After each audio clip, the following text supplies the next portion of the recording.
പരിപാടിക്ക് ചേർന്നതിന് ഒരുപാട് നാളുകൾക്ക് ശേഷം മനസ്സ് തുറന്ന് കുറേ സന്തോഷിച്ചൊരു ദിവസമായിരുന്നു സ്പോർട്സ് ഡേ.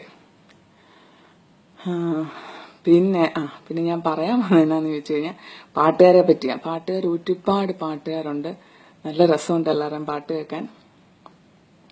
പിന്നെ ഈ പാട്ട് പാടുന്നവർ കുറച്ചൊന്ന് ശ്രദ്ധിച്ചാൽ നിങ്ങൾക്ക് നിങ്ങളെ തന്നെ നന്നായിട്ട് ഇമ്പ്രൂവ് ചെയ്യാൻ പറ്റും. അതിനൊരു ടിപ്പ് പറയാനായിട്ടാണ് ഞാൻ വന്നത്.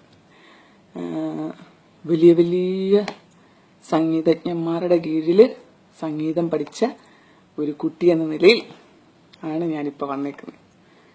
ഞാനിപ്പം ഒരു ടഫായിട്ടുള്ളൊരു സോങ്ങാണ് പാടാൻ പോണത്. അത് നിങ്ങൾ ശ്രദ്ധിച്ചു കഴിഞ്ഞാൽ നിങ്ങൾക്ക് മനസ്സിലാവും. അപ്പം നിങ്ങൾക്ക് അത് കുറച്ച് കേട്ട് കഴിഞ്ഞാൽ പിന്നെ സാധാരണ ഈ സിനിമയിലൊക്കെ പാട്ടുകളുണ്ടല്ലോ, ചിത്ര ചേച്ചിയും പിന്നെ രേണുകയൊക്കെ അവരൊക്കെ പാടിയ പാട്ടുകൾ നമുക്ക് സുഖമായിട്ട് പാടാൻ പറ്റും. അതൊന്ന് ശ്രദ്ധിച്ച് കേട്ടാൽ കേട്ടോ. ശ്രുതിയും ടെമ്പോയും എല്ലാം തനിയെ ഓട്ടോമാറ്റിക്കായിട്ട് വരും. അപ്പം നമുക്ക് പാട്ടിലോട്ട് കിടക്കാം. ശ്രദ്ധിച്ച് കേട്ടോണം, പേടിക്കേണ്ട ആരും. വളരെ ഈസിയാണ്, ശ്രദ്ധിച്ചു കഴിഞ്ഞാൽ പെട്ടെന്ന് പഠിക്കാൻ പറ്റും. അന്ധകാരപ്പറമ്പിൽ വെട്ടിക്കിളച്ചഞ്ചാറു കാച്ചിൽ നട്ടു, അന്ധകാരപ്പറമ്പിൽ വെട്ടിക്കിളച്ചഞ്ചാറു കാച്ചിൽ നട്ടു, കിഴക്കോട്ടും വടക്കോട്ടും തെക്കോട്ടും പടിഞ്ഞാട്ടും കാച്ചിലിൻ പേരിറങ്ങി, കിഴക്കോട്ടും വടക്കോട്ടും പടിഞ്ഞാട്ടും തെക്കോട്ടും കാച്ചിലിൻ പേരിറങ്ങി, കാച്ചിലിൽ കാച്ചിൽ കണ്ടു കാച്ചിലിന്റെ മല്ലിയിലും കാച്ചിൽ കണ്ടു, കാച്ചിലിൽ കാച്ചിൽ കണ്ടു കാച്ചിലിന്റെ മല്ലിയിലും കാച്ചിൽ കണ്ടു, വെട്ടിപ്പുഴുങ്ങുവാനായി പാത്രങ്ങൾ സ്തോത്രഗീതങ്ങൾ പാടി, വെട്ടിപ്പുഴുങ്ങുവാനായി പാത്രങ്ങൾ സ്തോത്രഗീതങ്ങൾ പാടി. എങ്ങനെയുണ്ട്?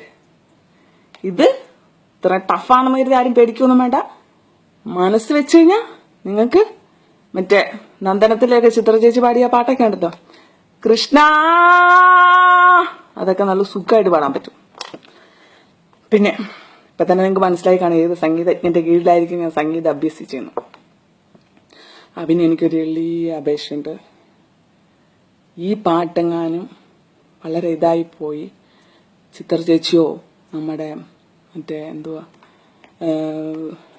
ജയചന്ദ്രനോ ആരെങ്കിലുമൊക്കെ കണ്ട് ഈ കുട്ടിയെ അന്വേഷിക്കുന്നു, ഇതിനെപ്പറ്റി അറിയാവുന്നവരാരെങ്കിലും ഉണ്ടെങ്കിൽ വിവരം അറിയിക്കണം എന്നൊക്കെ പറഞ്ഞാൽ ദൈവത്തെ ഓർത്ത് എൻ്റെ ഒരു ഡീറ്റെയിൽസും കൊടുക്കരുത്.